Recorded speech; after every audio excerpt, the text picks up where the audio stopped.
هالمنشور اللي كان تيتوزع في مراكش في يوم 6/1/84.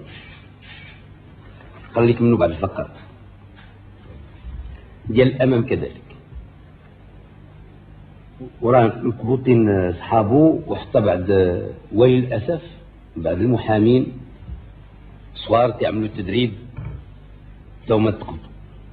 تيقول ليكن في علمنا أن وضعيتنا الراهنة المريرة ليست نتيجة لحرب الصحراء التي يشنها النظام الملكي المهزوم على الشعب الصحراوي البطل، والتي يذهب ضحيتها الآلاف من أبنائنا، وليست نتيجة للجفاف كما يدعي الحسن السفاكي.